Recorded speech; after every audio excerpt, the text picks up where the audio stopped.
All right, guys, here's some news that I've been waiting for. I'm glad it came out for the American people. We're following breaking news this morning. The publication The Atlantic has published text from that Signal group chat after top Trump administration officials repeatedly said that no classified information was shared. A recap now. The group on the messaging app Signal inadvertently included the editor-in-chief of The Atlantic, Jeffrey Goldberg. Also on that chain, top government officials discussing an attack on Houthi rebels in Yemen. Now, in his initial report on the incident published Monday, Goldberg chose not to disclose what you're seeing on the screen right now, military operations shared in the group. But after multiple officials in the chat denied that classified information was shared, well, The Atlantic is responding, and this morning it's revealing more messages from the chat, which you just saw. Goldberg writes, as a general rule, we do not publish information about military operations if that information could possibly jeopardize the lives of U.S. personnel. The statements by Hegseth, Gabbard, Ratcliffe, and Trump, combined with the assertions made by numerous administration officials that we are lying about the context of the Signal texts, have led us to believe that people should see the texts in order to reach their own conclusions. For more on this, let's bring in NBC News intelligence reporter Dan DeLuce. Dan, good morning. So we saw them scrolling across the screen there. What new information are we learning was sent in this group chat? You know, Joe, this is reinforcing the original count that the Atlantic had of this text chain, and that is very specific details were shared about upcoming military strikes against Houthi rebels in Yemen. It involves discussion about specific fighter jet types, F-18s, that were going to be involved, F-16s. It talks about drones, specific drones, what time the air raids, the air operations were going to start. The air raids, the air operations were going to start. It even talks about one building being hit with a Houthi a senior figure believed to be in the building at the time.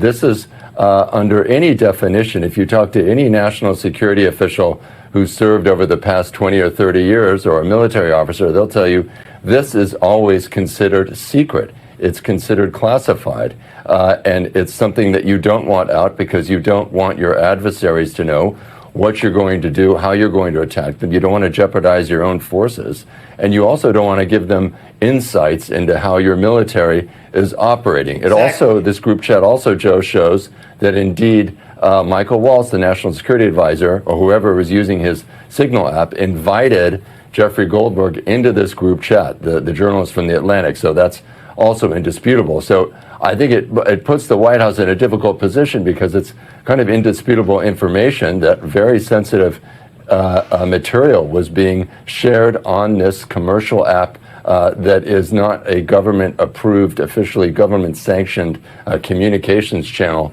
for classified information.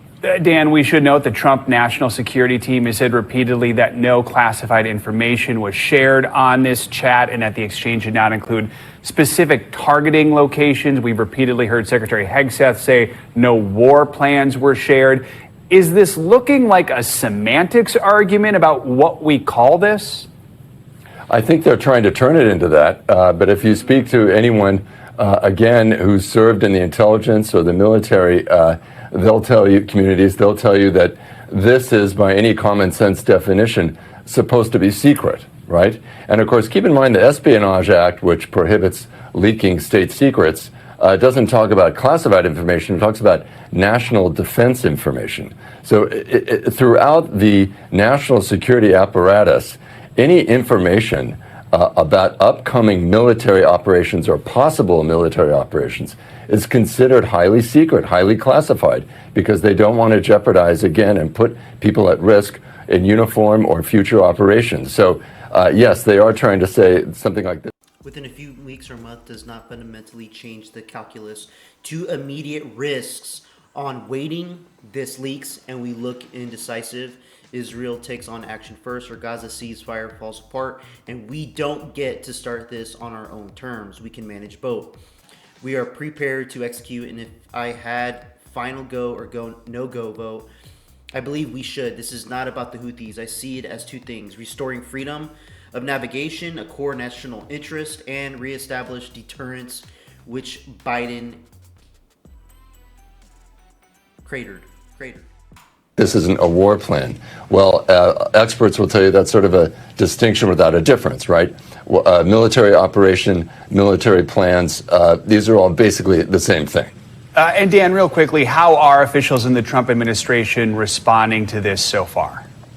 The first response out of the White House was to describe this as showing that it's incorrect, to show that officials didn't share war plans, because the Atlantic referred to these, I guess, as military plans. And again, they're getting into this kind of semantic back and forth. But privately, Joe, in Congress, there are Republicans who privately are very unhappy about this and do believe that it was a mistake. And some of them publicly have said this was a mistake. And I'm not liking this, guys. I'm not liking this at all. You guys, I am really not liking this. I am rooting for the administration and the Republicans for getting things done for the American people. Stuff like this, the leaks, they need to be a lot tighter with their communications, because especially when it has to do with war plans or anything strategic that's supposed to help our country figure out what to do with things within this country, things with other countries. I mean, how it got leaked, why it got leaked. I mean, this is not good news. They need to have government training on how to make sure they have secure information so it doesn't leak out to the American public. When it comes to these specific things, this is not what we should know, because it can get passed on to our enemies, and that would be a very bad thing. They'll know when we're coming, and we don't want that. We do not want that. We need to have accountability as well. That's what kind of irks me about this, is that the people that are involved in these text messages need to come out and say, you know what, we effed up. It got leaked. There were certain things that should not have been exposed to the American public.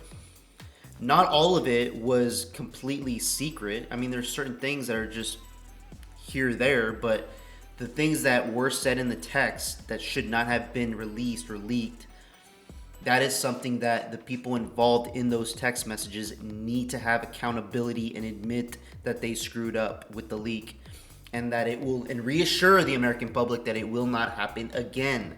This is what we need to hear. And let me know what you guys think, because I think if we hear something like that from officials that mess up and admit their own faults and say, hey, you know what, American public, we messed up, it won't happen again, and move on.